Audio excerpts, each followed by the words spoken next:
तालियां बजा दो मुझे। हमारी जब शादी तय हुई अमित भाई, मैं ये बात इसलिए कह रहा हूँ, मैं बाराबंकी से आता हूँ, वहां बोखलों की भी शादी हो जाती और दिल्ली में राहुल गांधी तक कुंवारे पड़े रहते। तो 5 लोगों के समझ में आया, धीरे धीरे सबके आएगा।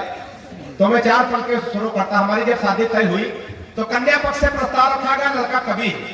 अब जिसका जिसका परिचय कराएंगे, लड़के को कविता में प्रणाम करना। मैं संस्कारों से हाथ से निकालने की कोशिश करता हूँ। सफलता मुझे कितनी मिली, आपकी तालियां आपका आशीर्वाद बताएगा। सुनिए गाना के परिचय प्रथम कराया गुरुजी का, तब हमने कहा कि जय हो भाग्य निर्माता की। कि परिचय प्रथम कराया गुरुजी का, तब हमने कहा कि जय हो भाग्य निर्माता की। और सास और ससुर को सामने जो लाया गया, एक हम बोले जय हो पिता माता के। कि परिचय तीसरा कराया जब साले का, तो चौथी पंक्ति पर बात हो जाए तो तालियों का महोत्सव करना, आनंद लेना। कि परिचय तीसरा कराया जब साले का, तो हमने कहा कि जय हो पत्नी के भ्राता की। और बिटिया दिखा के बोले गऊ जैसी बेटी मेरी, हमने कहा कि जय बोलो गऊ माता। तालियां बढ़िया से आनी चाहिए। बहुत मस्ती में, बड़े आनंद में आप लोग हैं। वो तमाम प्यार मोहब्बत की बातें मंचों से होती, लेकिन बीनू भाई ये सब माइक तक है, हकीकत में है कुछ नहीं। हम लोग प्यार मोहब्बत के नाम पे कहां धोखा खाते। 4 पंक्तियां सुनिएगा, अगर इसमें भी कोई धोखा खाया शख्स बैठा हो तो सबसे ज्यादा तालियां, सबसे ज्यादा आशीर्वाद उसे अपनी करना चाहता हूं। हम लोग कहां धोखा खाते तिवारी जी?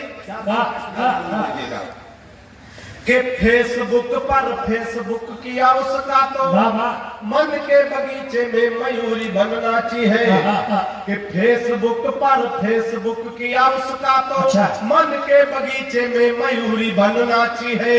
और प्रोफाइल में पढ़ी लिखी थी पटना में, और जॉब की जगह डाली झारखंड रांची है। प्रोफाइल में पढ़ी लिखी थी पटना में, और जॉब की जगह डाली झारखंड रांची है। और चैटिंग से बात जब धीरे धीरे आगे बढ़ी, इतनी बढ़ी कि टूटी प्रीत मेरी साची है। चैटिंग से बात जब धीरे धीरे आगे बढ़ी, इतनी बढ़ी कि टूटी प्रीत मेरी साची है। और 2.5 साल प्रेमिका समझ बात जिससे कि बाद में पता चला पड़ोस वाली चाची। तालियां बढ़िया से बजाइए। उन्नाव में कविता सुनी जाती, जहाँ कविता की कोई बात अच्छी लगती है तो बिना कहे ताली आती। मेरे पास कविता जैसी कोई चीज नहीं है। उन्नाव साहित्य की धारा है। काका बैसवारी जैसे, रमई काका जैसे तमाम बड़े बड़े रचनाकार यहाँ हुए। लेकिन मैं 4 पंक्तियां साहित्य के वकालत में, जैसा मंचों से कहा जाता कि कभी लोग आते हैं 2-2, 3-3 लाख रुपया लेके चुटकुले सुना के चले जाते हैं, कविता की एक लाइन नहीं सुनाई। जिस दिन आप गलती उसमें आपकी भी है, जिस दिन आप कविता सुनना प्रारंभ कर देंगे, उस दिन किसी कवि में इतनी ताकत नहीं कि कविता लिखना न प्रारंभ हो।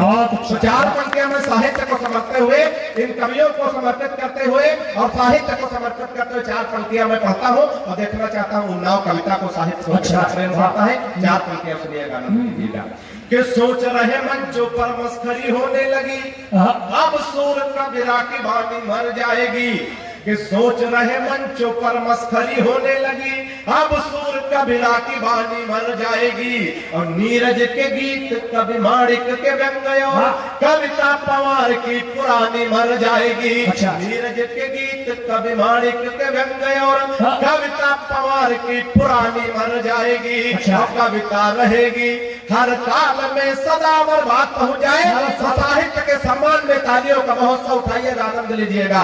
कविता रहेगी हर काल में सदा अमर, मत सोच लेना ये जुबानी मर जाएगी। कविता रहेगी हर काल में सदा अमर, मत सोच लेना ये जुबानी मर जाएगी। और 100 चुटकुले एक बार में सुनाने वालों, एक छंद लिखने में नानी मर जाएगी।